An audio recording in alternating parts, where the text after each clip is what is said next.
ആനാലമുടി തീവപ്പ് കേസിൽ എല്ലാം പ്രതിയാണ്. ഒരു സ്ത്രീയെ അടക്കം 7 പേരെ വെട്ടി. ഗോപൻ സ്വാമിയുടെ ദുരൂഹ സമാധിയിലേക്കാണ് ഇപ്പോൾ ജനശ്രദ്ധ തിരിഞ്ഞിരിക്കുന്നത്. യഥാർത്ഥത്തിൽ ഇങ്ങനെയാണ് സമാധി ഇരുത്തേണ്ടത് എന്നാണ് പലരും പങ്കുവെക്കുന്ന വീഡിയോയിലൂടെ വെളിപ്പെടുത്തുന്നത്. എന്നാൽ തങ്ങളുടെ അച്ഛൻ സമാധി ഇരുന്നെന്ന് മക്കൾ വെച്ച ഒരു പോസ്റ്റിലൂടെയാണ് ജനങ്ങൾ ആ കാര്യം അറിഞ്ഞതും മറ്റുള്ളവർ കാണത്തക്ക വിധത്തിൽ തന്നെ സമാധിയിരുത്തുന്നതിൽ ഹിന്ദു ആചാരപ്രകാരം തന്നെ യാതൊരു കുഴപ്പവുമില്ല എന്നുള്ള കാര്യവും കുടുംബം മറച്ചുവെക്കുന്നതും മകൻ സമാധി എന്താണെന്ന് പഠിച്ചിട്ട് വരൂ എന്ന് പറയുമ്പോൾ സമാധിയെക്കുറിച്ച് നിനക്കൊന്നും അറിയില്ല എന്നാണ് ജനങ്ങളുടെ പ്രതികരണം.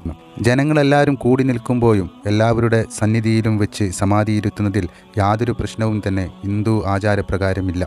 എന്നിരിക്കെ എന്തിനാണ് സ്വകാര്യമായി അച്ഛനെ സമാധിയിരുത്തി എന്നുള്ളതാണ് ജനങ്ങളുടെ ചോദ്യം. അതുകൊണ്ട് തന്നെയാണ് ഇതിൽ വലിയ ദുരൂഹതയുണ്ടെന്നും അച്ഛനെ നിങ്ങളെല്ലാവരും താണെന്നും അതിനുശേഷം തന്നെ നിങ്ങൾ സമാധി ഇരുത്തിയതാണെന്നുമാണ് ജനങ്ങൾ പറയുന്നത്. ഇതിലെ ദുരൂഹത നീങ്ങണമെങ്കിൽ കല്ലറ പൊളിച്ച് ഗോപൻ സ്വാമിയുടെ മൃതദേഹം പുറത്തെടുത്ത് പോസ്റ്റ്മോർട്ടം ചെയ്ത് മരണകാരണം എന്തായിരുന്നു എന്നുള്ളത് വ്യക്തമാക്കണം. ഗോപൻ സ്വാമി മരിക്കുന്നതിന് മുമ്പ് തന്നെ അവിടെ കൊണ്ടുവന്നിരുത്തി മേലെ സ്ലാബിട്ട് മൂടിയതാകാം എന്നും പലരും അഭിപ്രായപ്പെടുന്നു. എന്നാൽ ഇതിനേക്കാളെല്ലാം നെട്ടിലുണ്ടാക്കുന്ന മറ്റൊരു കാര്യം എന്തെന്ന് വെച്ചാൽ ഇതിനു മുമ്പ് ഗോപൻ സ്വാമി എന്ന് പറയുന്ന ഇദ്ദേഹം മണിയൻ എന്ന പേരിലാണ് അറിയപ്പെട്ടതെന്നും ഇദ്ദേഹം ഒരു സ്ത്രീയടക്കം 7 പേരെ വെട്ടി പരിക്കേൽപ്പിച്ച് നാട് വിട്ടുപോയ ആളാണെന്നുമൊക്കെയുള്ള വാർത്തകളാണ് ഇപ്പോൾ പ്രചരിക്കുന്നത്.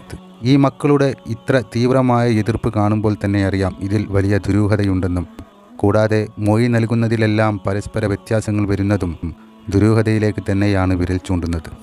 മാത്രമല്ല മാസങ്ങളായി അസുഖബാധിതനായി കിടക്കുന്ന മലമൂത്ര വിസർജനം പോലും കിടക്കയിൽ നടത്തിയതിനാൽ മക്കൾ ഗോപൻ സ്വാമിയെ വഴക്ക് പറയാറുണ്ടായിരുന്നു എന്നാണ് അയൽവാസികൾ പറയുന്നത്.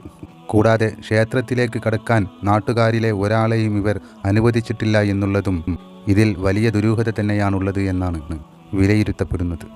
ഹിന്ദു മതാചാര പ്രകാരം എല്ലാവരും കണ്ടു നിൽക്കെ തന്നെ സമാധി ഇരുത്തുന്നതിൽ യാതൊരു പ്രശ്നവും ഇല്ലാതിരിക്കെ എന്തിനു വേണ്ടിയാണ് കുടുംബം രഹസ്യമായി ഇത്തരമൊരു പ്രവർത്തനം ചെയ്തത് എന്നുള്ളതും ദുരൂഹത ഏറ്റി നൽകുന്നു. കൂടാതെ ഗോപൻ സ്വാമിയുടെ മൂത്ത മകനെയും ഇതുപോലെ സമാധി ഇരുത്താൻ കുടുംബം ശ്രമിച്ചിരുന്നു എന്നും അതിന് നാട്ടുകാർ സമ്മതിക്കാത്തതിൻ്റെ പുറത്താണ് അവിടെ തന്നെ കുഴിയെടുത്ത് ആ മൂത്ത ജ്യേഷ്ഠനെ മറമാടിയത് എന്നുമാണ് നാട്ടുകാർ ഇപ്പോൾ വെളിപ്പെടുത്തുന്നത്. എന്തായാലും ഗോപൻ സ്വാമിയുടെ സമാധി കല്ലറ പൊളിക്കുന്നതായിരിക്കും. എൻ്റെ കുടുംബ വീടെന്ന് പറഞ്ഞാൽ പ്ലാവള സ്കൂളിൻ്റെ അടുത്താണ്, പൂവാർ റോട്ടിൽ. സ്കൂളിൻ്റെ താഴെ ചാണൻ്റെ കരയിലാണ് താമസിച്ചിരുന്നത്. നിസ്സാര പ്രശ്നത്തിന് 7 പേരെ ഒരു ദിവസം വെട്ടി. ഒരു സ്ത്രീയെ അടക്കം 7 പേരെ വെട്ടി. അവിടെ നിന്ന് ഒളിച്ചോടി കുറച്ച് ദിവസം എവിടെ പോയി കിടന്നിട്ട് പിന്നെ ആറാലുമുട്ടി വന്ന് വസ്തു വാങ്ങിച്ച് അവിടെ വീട് വെച്ച് അവിടെ ചെമ്പ് തൊഴിലാളിയായിരുന്നു. ആറാലുമുട്ടി തീവപ്പ് കേസിൽ എല്ലാം പ്രതിയാണ്. പിന്നെ ഇവിടെ കോവിൽ വെച്ച് ഇവിടെ കിടക്കായിരുന്നു. അങ്ങനെ ഒരു നിയമം ഉണ്ട്, എനിക്കറിഞ്ഞൂടെ. എങ്കിൽ എൻ്റെ വീട്ടിലുള്ളവരെ എനിക്ക് കൊന്നെടുത്ത് അങ്ങ് കുഴിച്ചു മൂടായിരുന്നു. അല്ല, അങ്ങനെ ഒരു നിയമം ഉണ്ടെങ്കിൽ ഈ രാവിലെ വാൾ പോസ്റ്റ് ചെയ്ത് അവിടെ നേരത്തെ അടിച്ചു വെച്ചിരുന്നതാണെന്ന് തോന്നുന്നു, കൊണ്ടുവന്ന് അവിടെ ഒട്ടിച്ച്. വീട്ടുകാരുടെ സമീപനമൊക്കെ എങ്ങനെയാണ്? നാട്ടുകാരെന്ന് പറഞ്ഞാൽ ഇവിടെ ഇവർ ഈ കോവിലുണ്ടാക്കി വെച്ചിട്ട് അവിടെ കയറ്റം ഉറപ്പില്ല, പൂട്ടിയിട്ടാക്കി. അങ്ങനെയാണ് കോവിൽ ഇങ്ങനെ ആരും ഇതിനകത്ത് കയറ്റില്ല.